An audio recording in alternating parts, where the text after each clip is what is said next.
They say every town hides one place no one dares to enter, a place where even the bravest cross the street rather than pass its gate. Some houses rot with age, some crumble with neglect. But this house is different. This one does not simply sit in silence, it waits. This is the story of the silent house, the house no one ever returned from. The town of Mizuchi sat at the edge of a winding river, surrounded by rice fields that gleamed in summer and forests that burned crimson in autumn. Life there was steady, predictable. Fishermen knew the tides, farmers knew the seasons, and the shrine bell marked time with a comfort that lulled generations. But on the far edge of town, where the lanterns no longer reached and weeds devoured the cobblestones, stood the Igarashi residence, known to all simply as the Silent House. It hadn't always been silent. Decades earlier, the Igarashi family had been one of the wealthiest in Mizuchi. The father, Renjiro, traded silks and salt across the mountains. The mother, Kaide, was admired for her music, filling the courtyard with shamisen notes every evening. Neighbors remembered the laughter of their children drifting on the wind, the smell of roasted chestnuts escaping their gates during festivals. Then, one winter, everything stopped. For weeks, no smoke rose from the chimney, no one came to market. Deliveries of rice and salt piled at the gate until the snow buried them. Finally, worried villagers forced the door open. What they found was not carnage, but something worse. The rooms were intact, as if the family had stepped away only minutes before. A pot of soup congealed in the kitchen. A shamisen lay across a chair, one string snapped mid-note. Plates sat on the dining table, food untouched but shriveled with time. And yet, no one remained. Not a single footprint in the snow. Not a body, not even signs of flight. The house was whole, but hollow. From that day, no one dared enter. Priests placed wards on the gates, but the paper talismans yellowed and fell, no matter how often they were replaced. Children were warned never to approach, yet dared each other to touch the rusting gate. Some swore they heard whispers inside, others claimed to see faces staring from the windows, faces that looked like the Igarashi family, pale and waiting. Thus, the legend grew. Anyone who stepped inside would never return. Haruto was 17 the year he stopped believing in ghost stories. Tall, stubborn, with more pride than sense, he laughed whenever elders warned him about the silent house. "It's just wood and dust," he told his friends. "If people vanished, it's because they wanted to vanish." His bravado impressed some, annoyed others. But one night, under a swollen moon, he made his boast too loudly, and his friends challenged him. "Prove it," they said. "Spend one night in the silent house. If you come back, we'll believe you." Haruto grinned, reckless fire in his chest. "Then come with me. We'll all laugh in the morning." They agreed.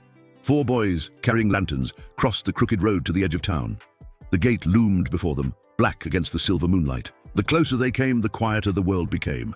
The crickets fell silent, the wind stilled, even the river seemed to hush its voice. When Haruto touched the gate, it swung open with a groan, though no breeze stirred. His friends shivered, but Haruto only smirked. See, just a house. But as they stepped inside, the air changed. It grew heavy, colder than winter, though the season was still autumn. The lanterns dimmed, their flames struggling, as if the air itself drank the light. The yard was strangled with weeds, but not a single moth or beetle stirred.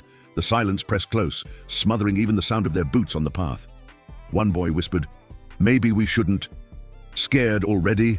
Haruto shot back, though his heart thumped harder than he let on. He pushed open the front door. The smell hit them first, not rot, not mold, but something indescribable, like a room sealed too long, air too stale to breathe. They stepped inside, and the door shut behind them. Inside, the house felt larger than it looked from the street. The entryway stretched unnaturally long, as if the walls had shifted when they weren't looking. Dust lay across the floor, but their footprints vanished the moment they stepped, as though the wood refused to remember them.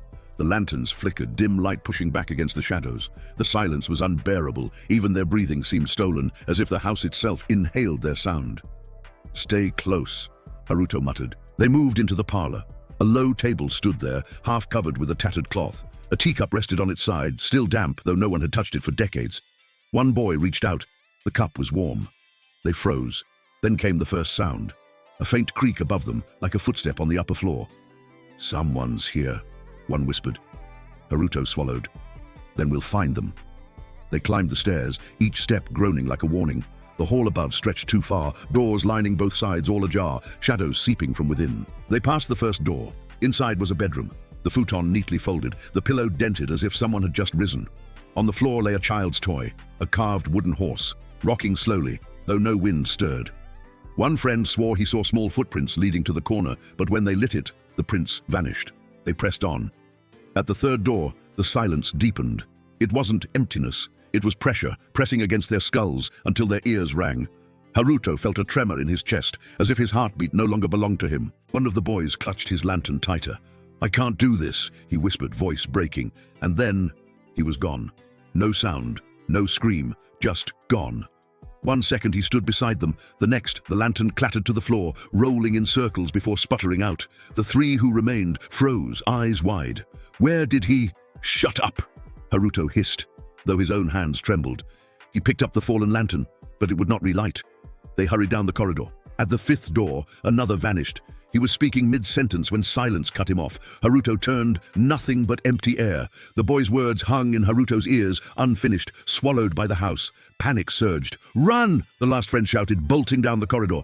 Haruto followed, but when he blinked, he realized he was alone. Only his lantern flickered in the dark. Haruto staggered into a wide chamber. The air grew heavy with a cloying scent: roasted fish, steaming rice, sweet sake. A feast stretched across an impossibly long table, dishes steaming as though freshly served. Dozens of chairs surrounded it, filled with vague shadows, outlines of people, heads bowed, hands twitching. Slowly they turned to him. "Sit." The whisper crawled across the walls. "Eat." Their faces were blurred, mouths too wide, smiles painted like masks. "Stay." Haruto's stomach twisted. Hunger gnawed at him. The food glistened, steam curling upward like beckoning fingers. He stepped closer, dazed. His hand hovered over a bowl. The lantern sputtered. He lifted a cup, and then his grandmother's voice echoed in his memory, as sharp as a blade. "Never accept what silence offers. It is never free." Haruto froze. The cup trembled in his hand. With a roar, he slammed it onto the table. "No!" The shadows convulsed, shrieking without sound. The feast rotted instantly, rice blackening, fish collapsing into ash, sake cups spilling thick, tar-like sludge. Chairs toppled, faceless diners crumbling into dust. The silence screamed, a sound so high and piercing it carved into Haruto's skull. The lantern died, and darkness swallowed him whole. The dark was absolute, not the absence of light, but something thicker, heavier, a darkness that seemed to breathe. Haruto gasped, chest tight, ears ringing from the silence that pressed like water against him. Then came the hands. Cold, skeletal fingers brushed his arms. Another clutched his shoulder. Dozens, maybe hundreds, emerged from the black, clawing at his clothes, his hair, his face. Their touch was not violent but desperate, as if begging him to stay, to sink with them into the silence. He screamed, but no sound came. His voice was stolen before it left his throat. His legs buckled under the weight of unseen bodies. And then, warmth. Against his chest, something pulsed. The amulet. His grandmother's gift, carved with faint runes, so old he had never understood them. Now it glowed silver, light breaking through the dark like a blade. The hands recoiled, hissing, their claws melting into smoke. The silence cracked, split by a thin, ringing note, the sound of the amulet's light filling the chamber. Haruto staggered to his feet, clutching it. "You won't have me!" he shouted, though the words barely existed in that void. He ran, blindly, guided only by the glow. Corridors twisted and bent, doors opening and closing in endless loops, stairs leading both up and down at once. The house shifted to confuse him, to trap him again. Shadows lunged from the corners, but each time they neared, the amulet flared, forcing them back. At last, he saw it. A faint outline of a door, glowing faintly at the end of the hall. He threw himself against it, the wood groaning under his weight. The hands surged one last time, clutching his legs, pulling him backward. The amulet burned hotter, light flooding the hall.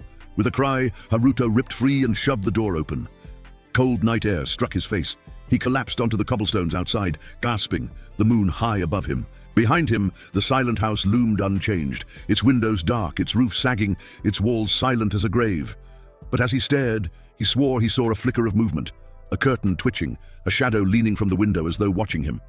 The gate slammed shut with a metallic clang. Haruto stumbled to his feet, clutching the amulet. His friends were gone. No trace remained. No voices, no lanterns, not even footprints. He staggered back to town at dawn. When villagers saw him, their faces paled. No one had ever returned before, but whispers spread quickly. Some said Haruto survived only because he carried a charm older than the curse itself. Others murmured that what returned wasn't truly him, but a hollow wearing his shape. Haruto himself never spoke of that night. He left Mizuchi within weeks, traveling far, never looking back. The silent house remained. Years passed, generations shifted. Children still dared each other to touch the gate, though none crossed it. Priests tried once more to purify the grounds, but their chants faltered. Their talismans turned black and they left quickly, eyes averted. And on certain nights, when the moon was full and the wind died, villagers swore they heard it, muffled laughter from within the house, followed by silence so deep it suffocated. A silence that seemed hungry, patient, waiting. No one who entered ever returned again, except Haruto, and even now, no one is certain if he truly did. And so, the tale of the silent house survives, a place where silence is not emptiness, but hunger. A house that waits for the next fool to step inside. Remember, not every silence is safe, and not every story ends with an escape. If this chilling legend haunted you, subscribe to Anime Odyssey and leave a like, because darker stories are yet to come, and you won't want to face them alone.